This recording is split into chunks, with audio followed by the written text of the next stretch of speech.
According to my watch, it is 6 o'clock, and so we will get started. And let me try to get to the, there. Now, it's official. And we'll go one more. And now we're to the welcome. So welcome, everybody. It's great to see such a good crowd, and I appreciate you all coming. We've got a fairly full agenda. We are going to be hearing from the Employee Appreciation Committee. It's time to start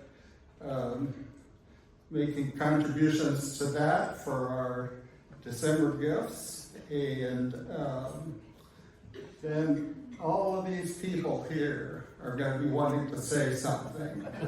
So that's what you can expect. And they'll go in this order too.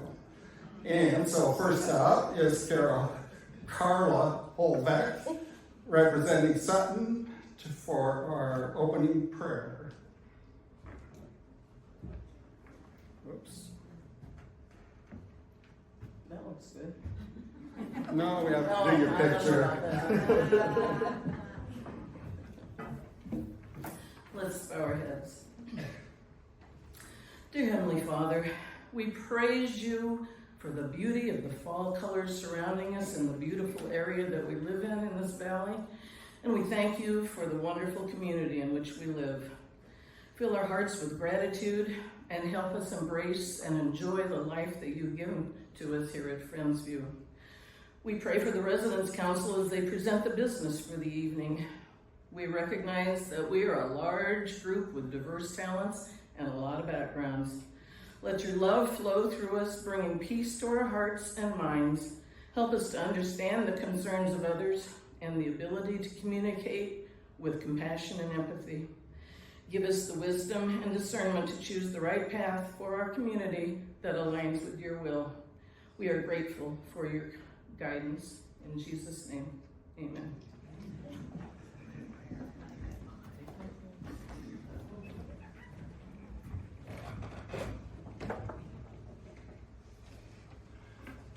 Last month we had Mary Mock's photo. She had died just 3 days prior to our September meeting, and at that time we didn't have this short bio that I'll share now.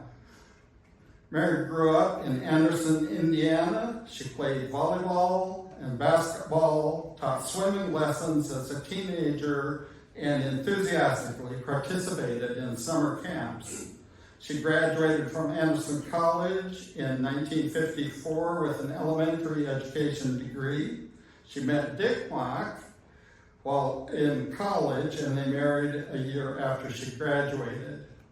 Mary's teaching career was first in Southern California and then in Hillsborough and Banks. After retiring from teaching, Mary served on the Banks School Board for more than a decade. After Dick's death in 2017, Mary moved to Friendsview, where she, and this quote is straight from her obituary, delighted in what she called making trouble. And now we will hear from the Resident Appreciation Committee.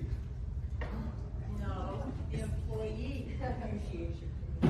Why do I always get that wrong? But you're going to have to do this because you have more than that, don't you? I have, yes. Okay. Yes. Do you Another mind? one. Do you mind standing there and doing that? I don't mind standing there. Okay. Does Well, anybody else mind? no. Does anybody mind? Even if you did mind, I wouldn't care. Anyway, can everybody see the sign? Yeah. Can you tell I was a teacher? Yeah. Okay. How many of you are grateful for the wonderful staff we have here? Raise your hand. Yay! I love them. So, and by the way, this is Jill Miller. She didn't get top billing, but I want her to. That's okay. We just want to remind especially new residents that we're unfortunately not allowed to tip our wonderful employees that help us so much. And so as a result, In June and December, we have Employee Appreciation Day. And one is coming up very quickly. It's after Halloween and after Thanksgiving. It's a week before Christmas, okay? so in December, you'll see out in the lobby area that will be tables set up with cards on them for each employee. And we're going to ask everybody to choose at least one card or more and write a note of appreciation to them. Even if you don't know them. It'll tell you what they do and you can praise them anyway, you know, because who knows, someday they may help you. And a lot of them are behind the scenes, so we don't get to see them. Right. And we also, this is what we need you for, we are one of the, I think the only committee that doesn't get money from the resident council. So all that we can give is what is donated by Friendsview residents. So we're going to start the donations now. The employees will get a gift card for Fred Meyer's, and so what residents give determines how big the gift card is. And check or cash. And it could be check or cash. If you write a check, be sure to put on the memo line that it's for employee appreciation, so the accounting knows how to designate that money. And then the next slide. These are some of our wonderful residents. That's Lynn Hinman and Ray Warner, Carol Duncan, and Dolores Bird. And you notice they're pointing to slots. Okay, the slot on the left is the one at the entrance to the building. So if you have cash, make sure you put it in an envelope and what it's for. If you do a check, make sure you make it out to Friendsview, but the memo needs to be employee appreciation. And on the right, that's the one that's, do you know the slow elevator? How many of you know the slow elevator? I was just shown the slow elevator. I've lived here a year and I had no idea there was a slow elevator. Yeah, it's around the corner. It's right near the huge mailbox, the post office box. And that's where Carol and Dolores are, and you can also put it in there, okay? Or you can hand deliver it downstairs. Are there any questions? Okay, be generous. Thank you for your generosity. Thank you for doing that.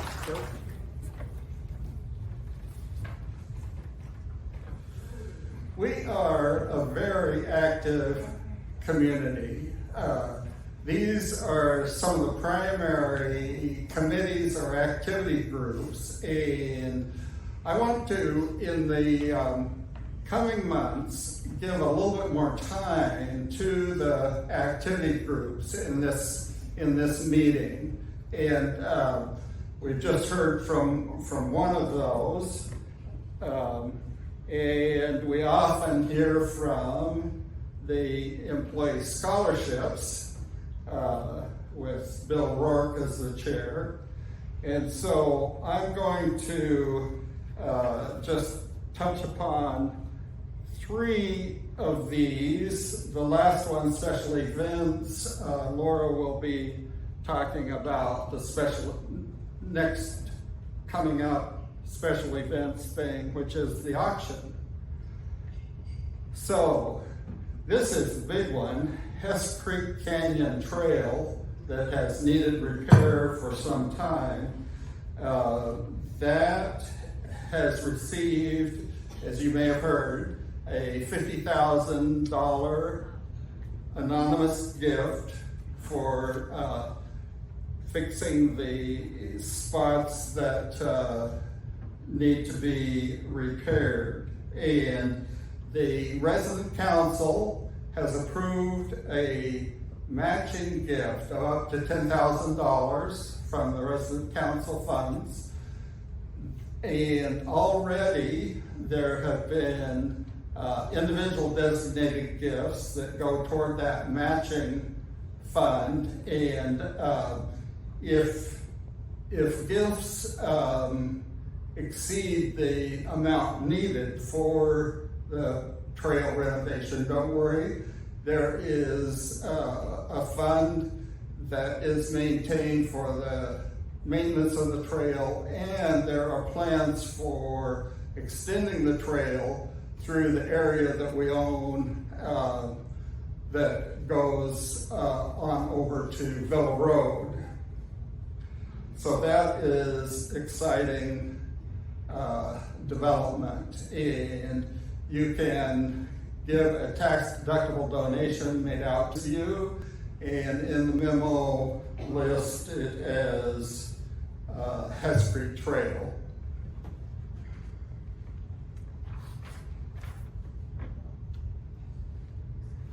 Puzzles. The puzzles have been in a cabinet in the northeast corner of the game room in the lower level. They've been difficult to get to, difficult to keep organized, and the resident council has approved purchase of shelves that will go along the north wall of the area that was the old health center TV community room. And this will make it much easier for you to find a puzzle with the number of pieces that you want, and much easier to keep those puzzles organized. The resale and garage sale committee, these they keep breaking old records, and their last sale that was first weekend in October brought in a little more than $5,300. Be watching for the announcement of the Christmas sale, which will take place in November. They have a lot of Christmas decorations and Christmas related stuff. So that will be coming up. I want to talk a little bit about the three-legged stool, and which is the administration, residents, and the board. And as you can see there, the statement about how these three work together. And I would like for us to take another look at the same concept using a Venn diagram.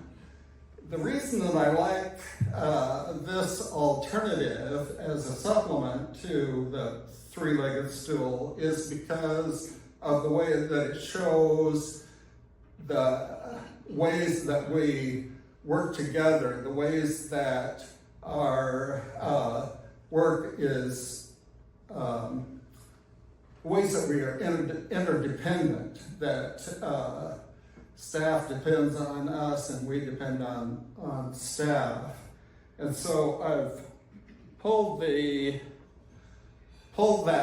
those overlap areas out so we can look at them a little bit easier, and that then shows the areas where residents and staff work together.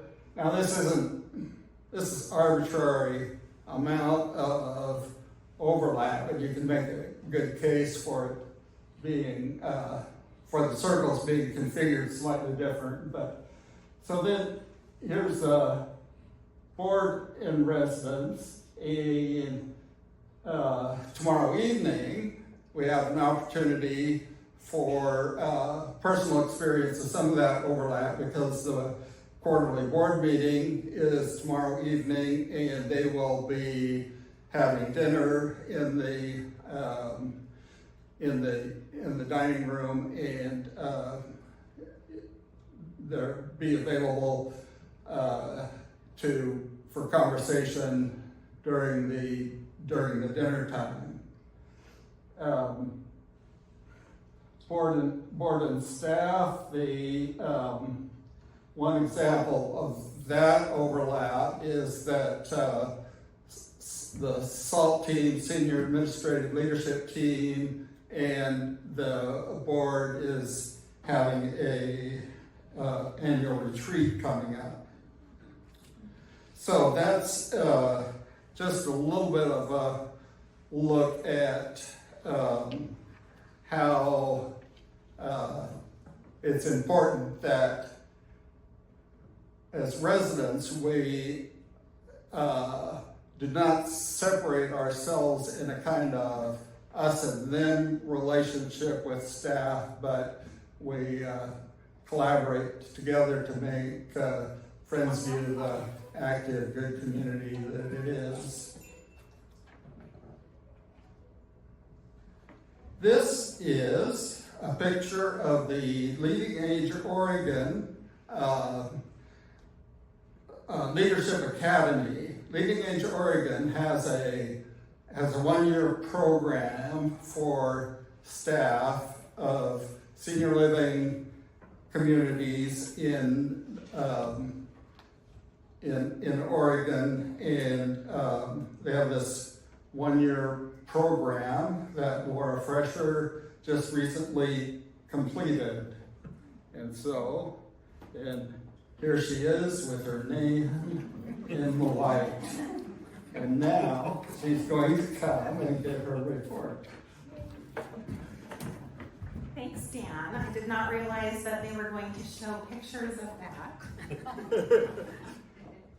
So I'm the Community Life Director here, if I haven't met you. Hello and good evening. I put together, speaking of employee appreciation, the senior administrative team decided to do our own employee appreciation because we see how incredibly hard the people in our departments work. And so this was really fun. We had some crossover with residents at the petting time. And John Wielander, he's the one who took these amazing photos. So I also wanted to showcase his incredible work. I have a question for all of you. Are you ready for flu season? Okay, nobody. Has anybody here ever studied ants? Nobody. Okay, well I have a fun fact for you. Have you ever noticed that ants don't get sick? And we wonder why. Why don't ants get sick? Well, it's because they have little antibodies.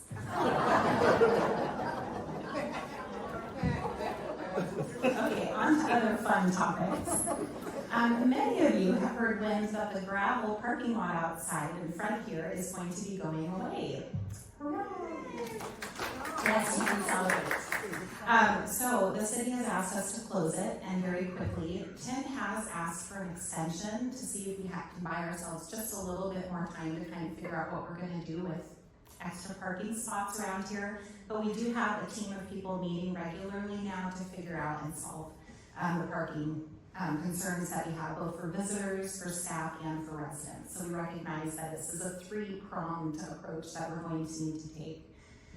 If we don't get that extension, the gravel parking lot the gravel will be removed. They're going to lay a layer of dirt down and then a layer of sod so that it does not become a mud pit out there. And that's just a real quick fix for us to get it shut down per the city guidelines.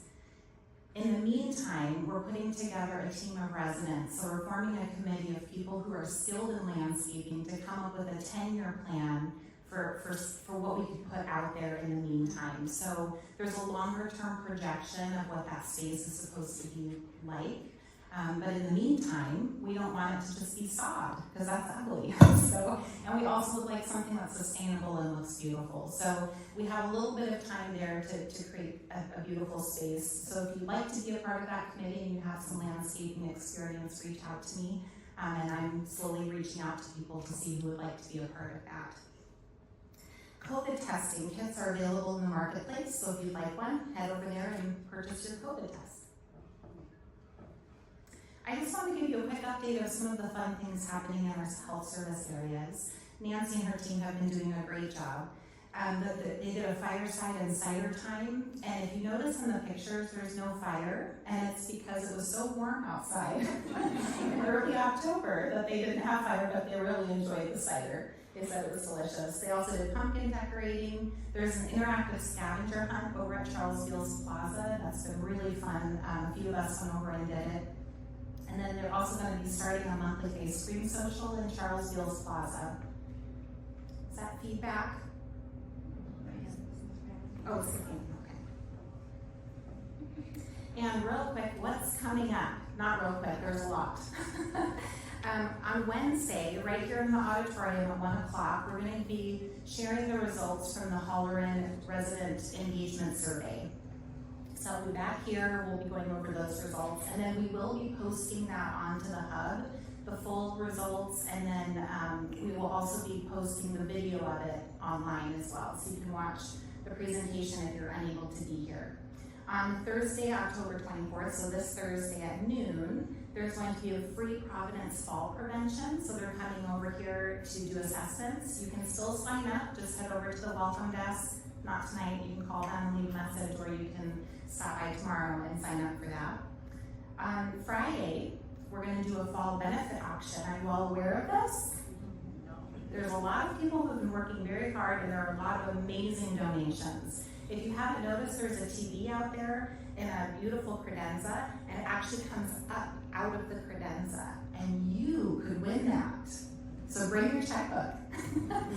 So Friday, it starts at 6:30. The band will be playing in here for 30 minutes, and then at 7 o'clock, the live auction will start.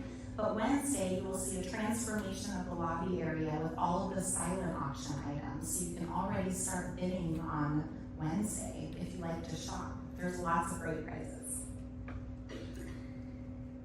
On Halloween, on the 31st, if you have grandchildren who love to dress up and you'd like to show them off to the community, or some of our employees have kids who will be coming dressed up in costumes, or maybe you like to hand out candy, you're welcome to participate. Bring a bag of candy if you'd like to hand out candy, and be in the auditorium about 10:15, 10:30 on October 31st, and then they're going to work their way through this area, the lobby, and then head over to Charles Fields Plaza.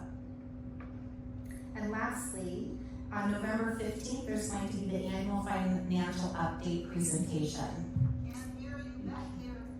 Have you not heard the whole time? I'm sorry. Because of the fan. I'll go back in a minute and turn it up. So the financial presentation on November 15th, right here in the auditorium, 1 o'clock.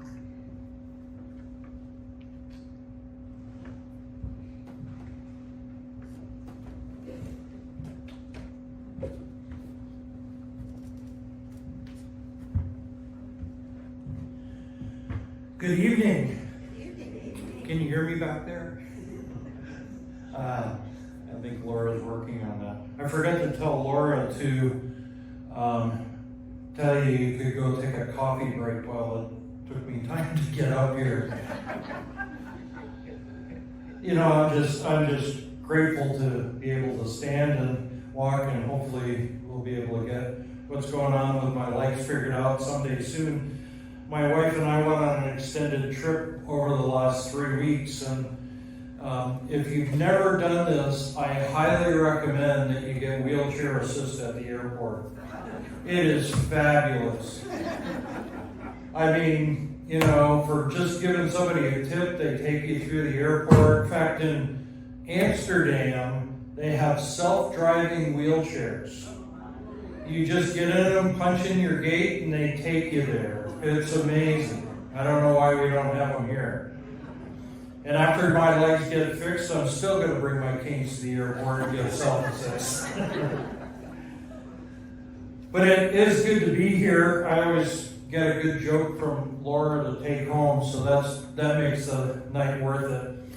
A few updates that I just wanted to give you. I was glad that Dan talked about the three-legged stool and put it in a Venn diagram, and I know for me and the other members of the board that we are highly engaged in, you know, really understanding what's happening amongst residents, what's happening among staff, and that, we aren't just some bubble that sits off on the side in our own little closet. Todd does a great job of bringing a lot of that information to the board. We get staff reports that are always incredibly helpful. But my favorite is just getting with you and having coffee or having a chat. I had a delightful trio that I sat down with dinner tonight. I won't share with you some of the stories, but I got some good dirt on certain people. Right, Darlene? I've met with some of you in groups, had coffee with some of you over at chapters. I went up to one of my good friends that I've been friends with for years that just moved into Sutton. And he told me, since I was walking around with these canes, he said, maybe you ought to move in here. And until I told him I was going to move in next door, and then he said no.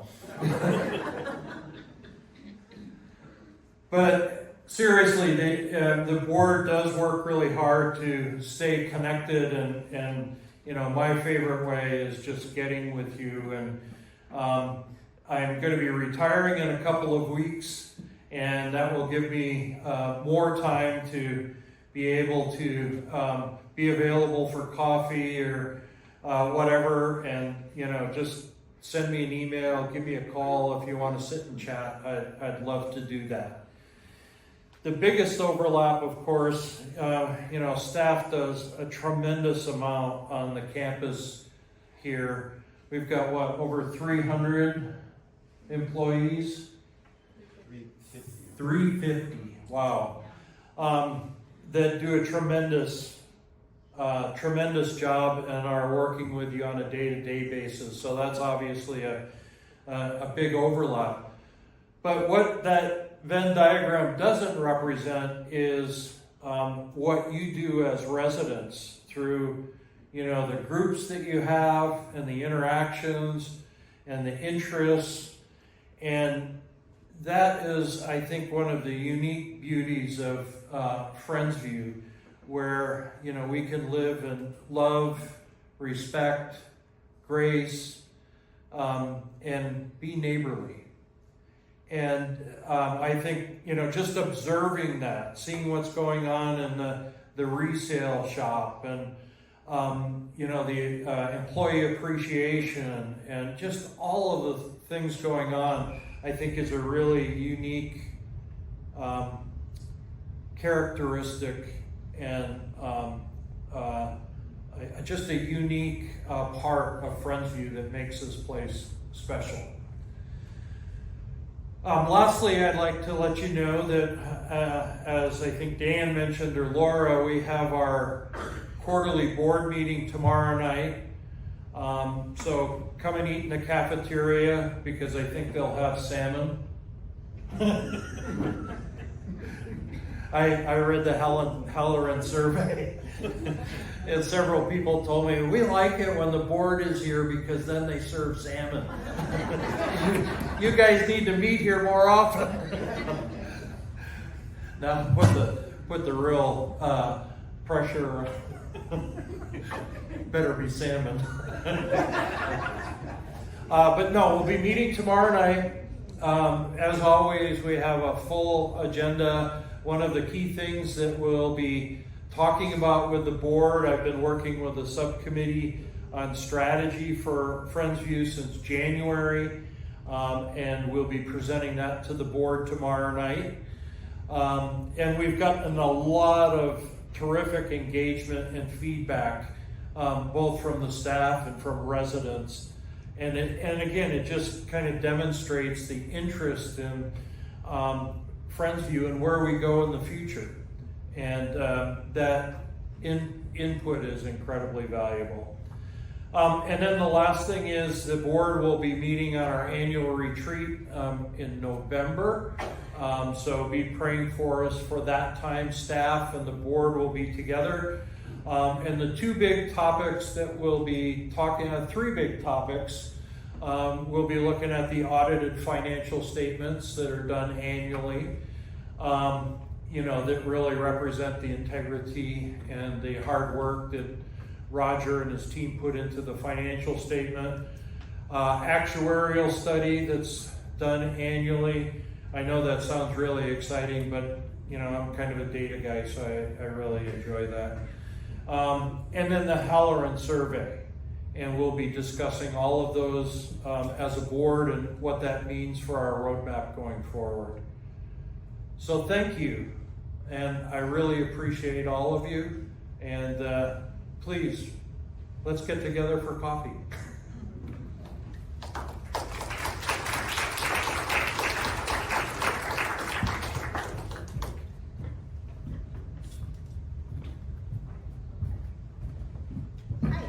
I am Christina, the Chief Operating Officer. I've met many of you over the last month and a half, but some of you I am new to, and you are new to me, so I would love to spend some time.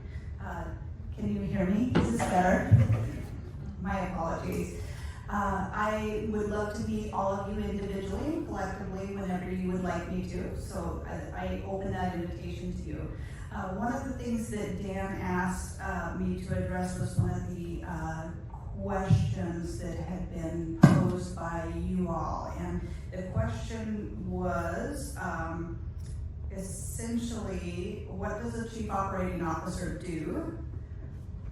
What can you look forward to me doing? And let's see, there was one other piece. Why was I hired?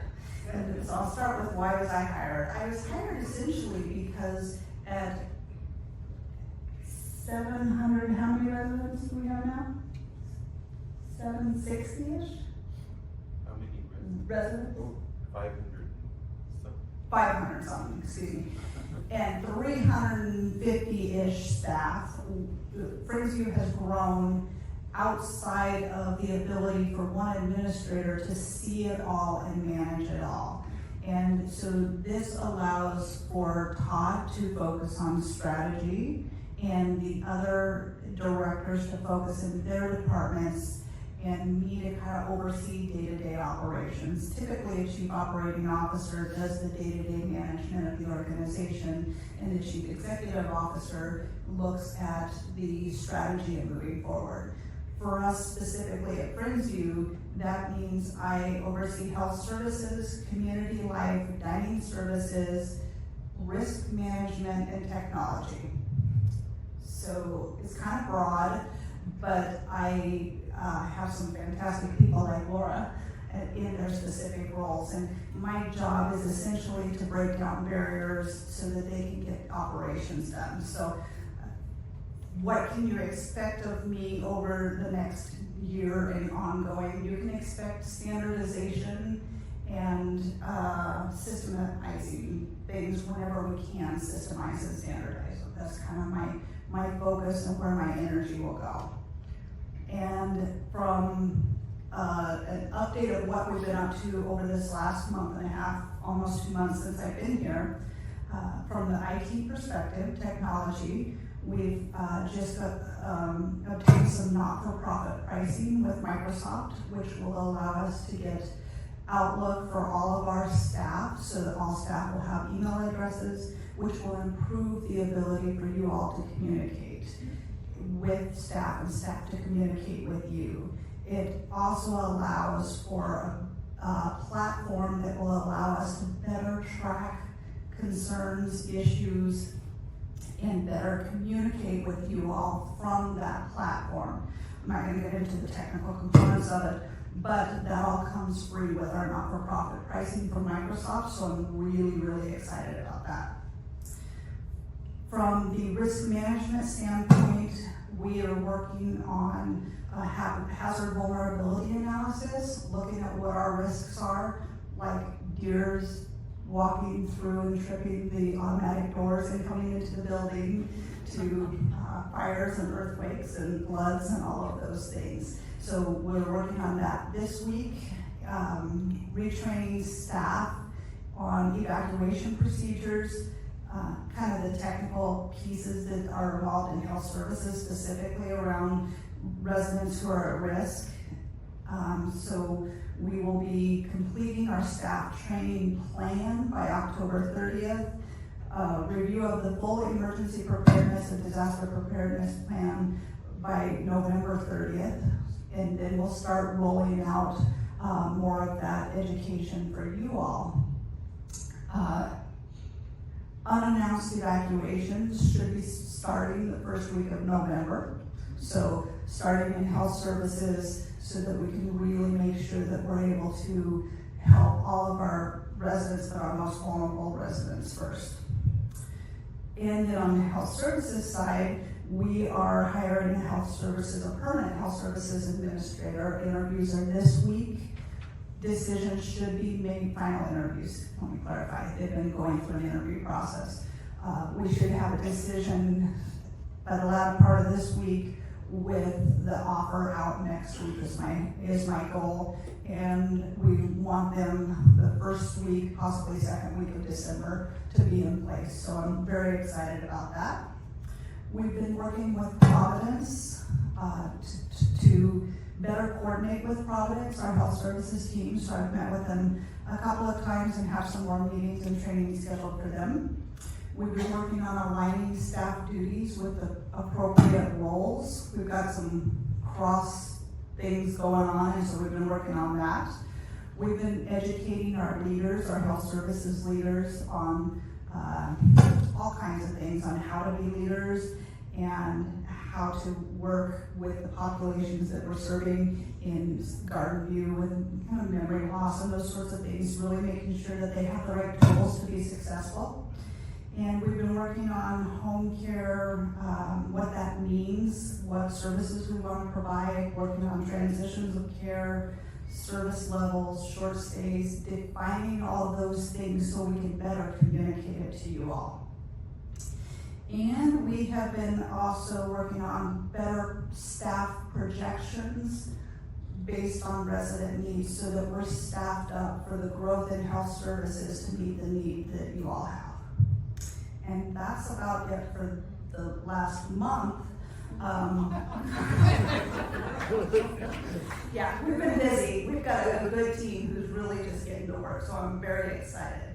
And you can expect to have me available in your communities in kind of office hours. Over the next month, I'll be setting kind of a schedule, and then that'll come out in whatever communication mechanism that Lora tells me to use to be available for you all.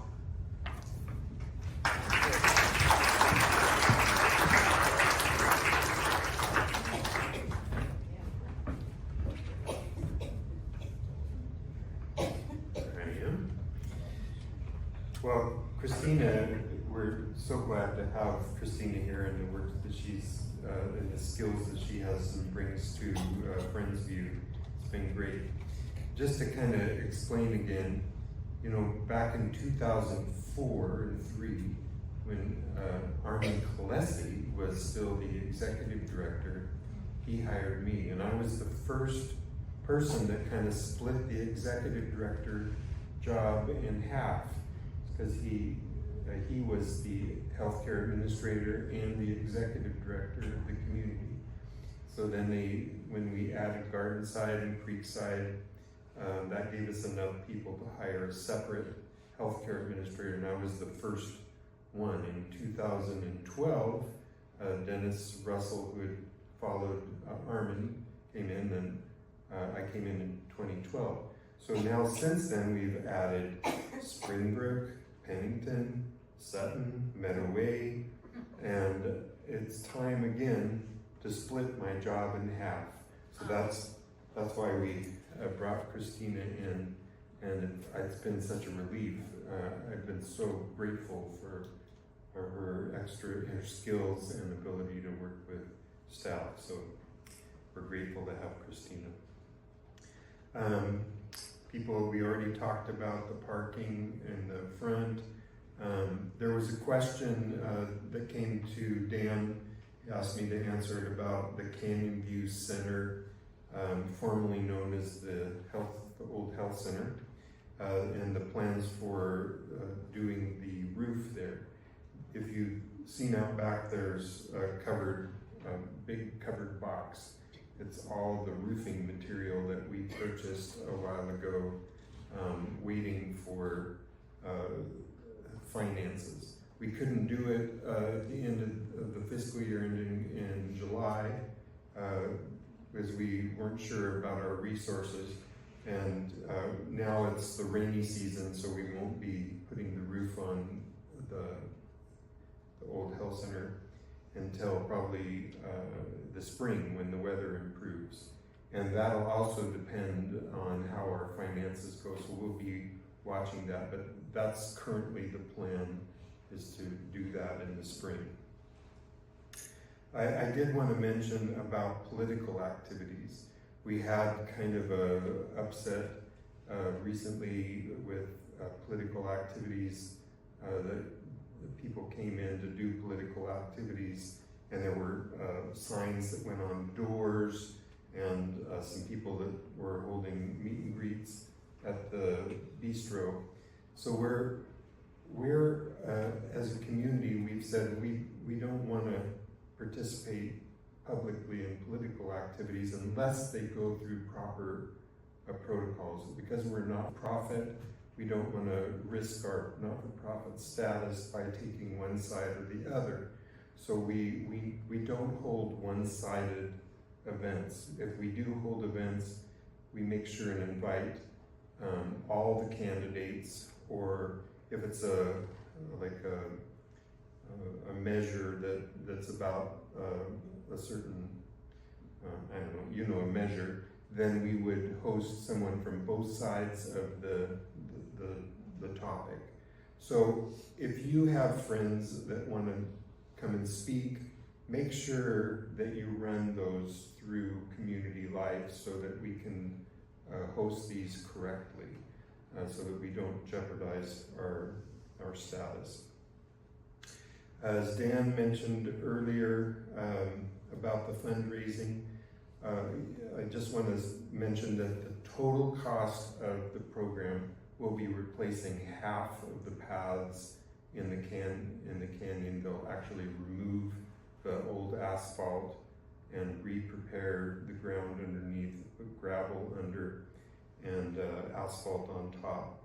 We'll be replacing about half of the existing pathways. The cost of the total project is at $75,000. We've received the $50,000 anonymous donation. Resident council with the matching gift of $10,000. The contractor that has given us the bid on the project, Tim, believes it is a very good bid. And in addition, he's also donating $6,000 towards the project. We've given them a lot of work in the past, and they've been involved for years working with us, and so they've been very generous to donate the $6,000. So then we've also received already $3,000 for. We've even made this announcement at the resident association. So just the discussions at council brought in $3,000. So what we have left is $6,000 that we're looking to raise to get the full cost of the project done.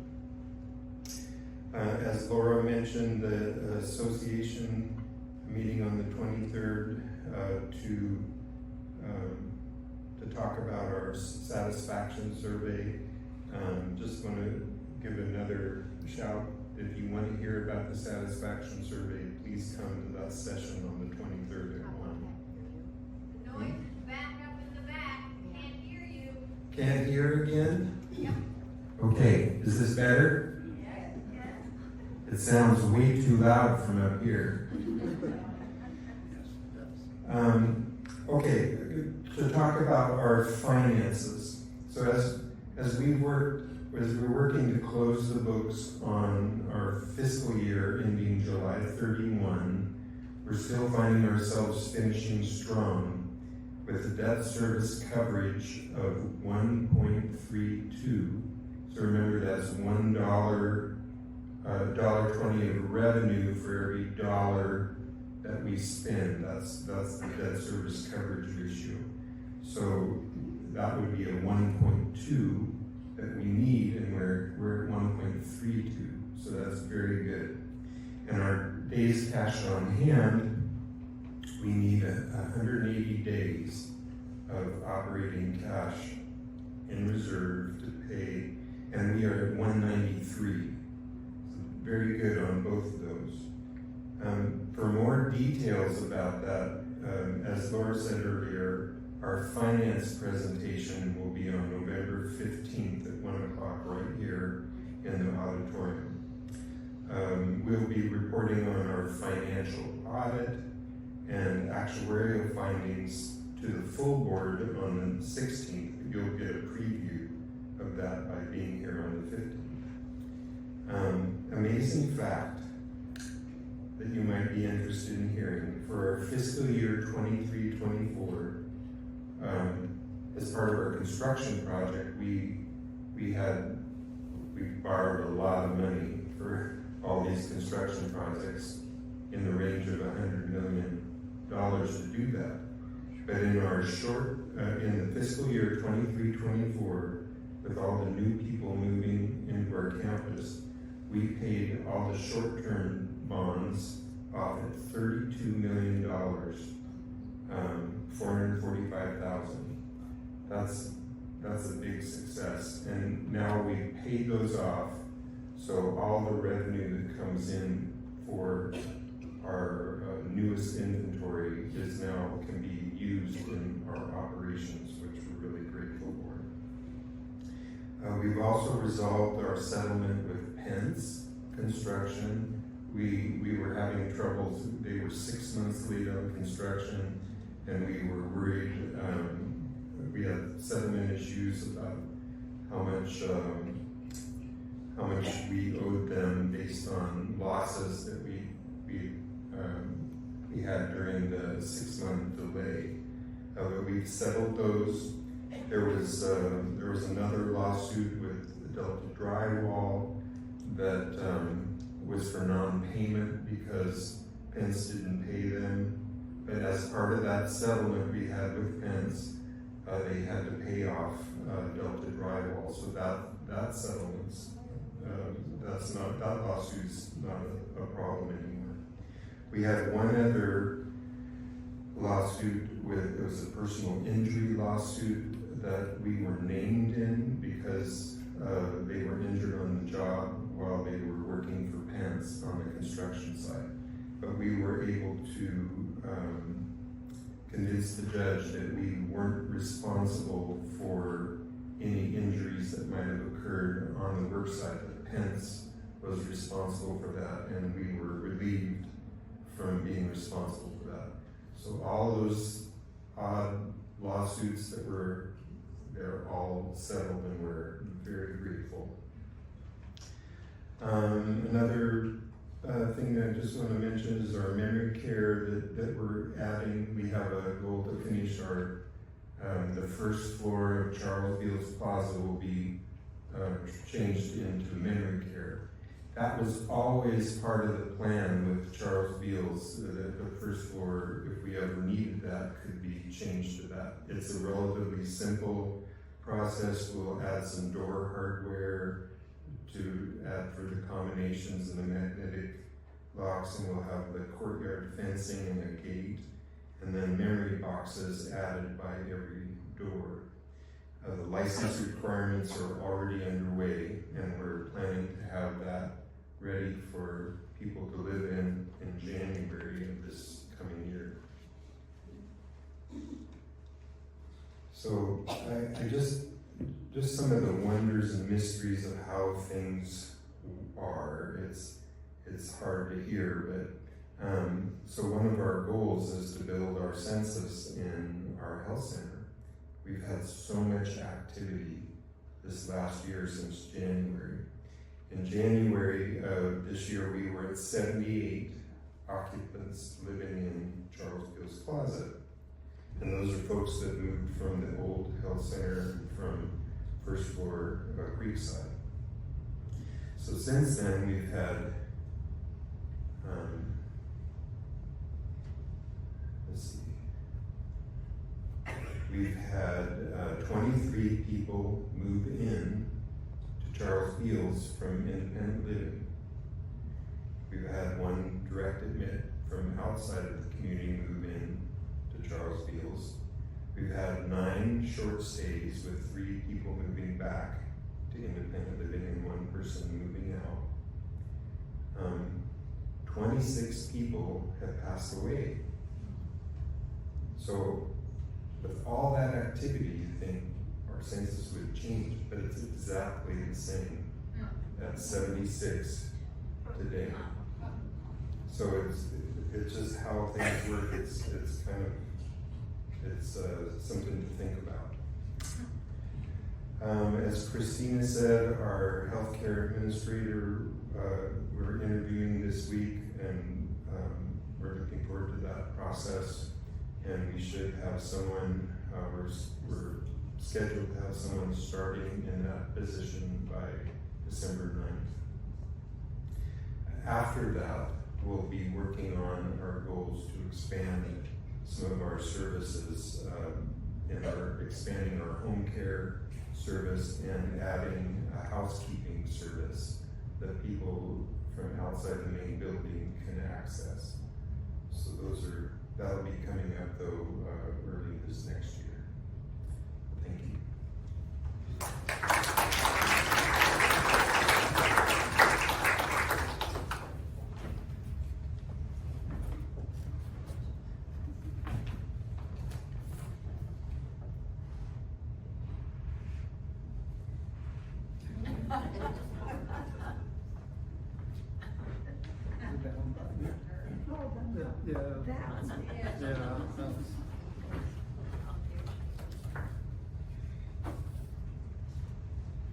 Do you recognize those? Well, I was surprised. I went and had dinner one night, and it happened to be a newer resident, and they said they didn't know anything about the fact that they could do takeout and take things back to their room, and didn't know that they could also have boxes to put their leftovers in. So, do you know, you see that green box there? Dining Services tells me that we are missing 60 of those. So somewhere in your rooms, tucked away, might be one of those green boxes. And they're recyclable. Those brown ones you see next to them are not recyclable. I was quite concerned because I wasn't sure whether those brown ones, because in Ohio, they are recyclable. So I went in one day and I said, could I see the boxes again? Because I'd already taken a picture. And they went in and found me one. And sure enough, it is recyclable.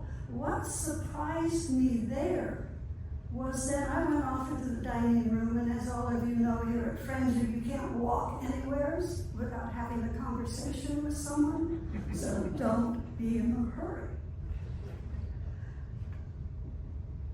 And as I came back, leaving, the staff stopped me, all those wonderful people who serve you, or are in the background trying to get whatever you're asking them to do.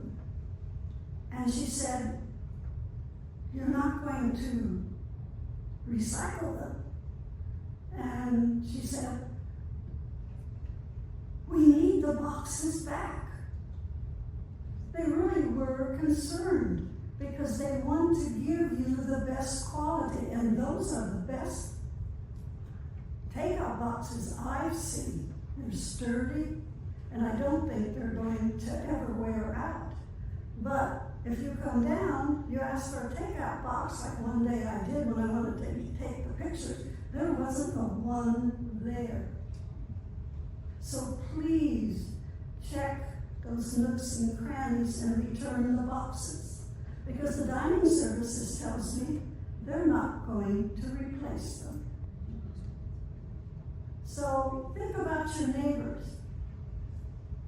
Let's get those 60 boxes back so that they have what the staff wants to give you, a quality product to either take the food out to your room, or if you're lucky, I think weeks and months ago, they actually gave me one of the green ones for leftovers.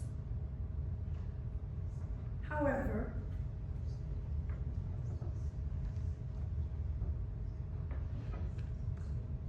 you can really, perhaps in the long run, save Friendsview some money, because they still, even if you don't bring the boxes back, there'll be no green ones. And those brown ones do cost money. You could save them some money and go out and buy yourself a recyclable, take out, leftover box.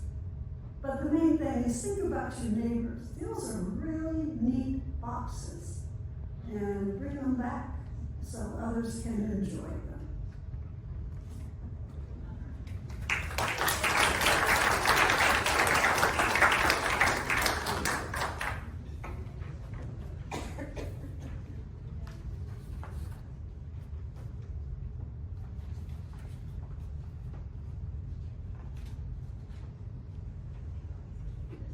Well, that isn't what I intended to do, but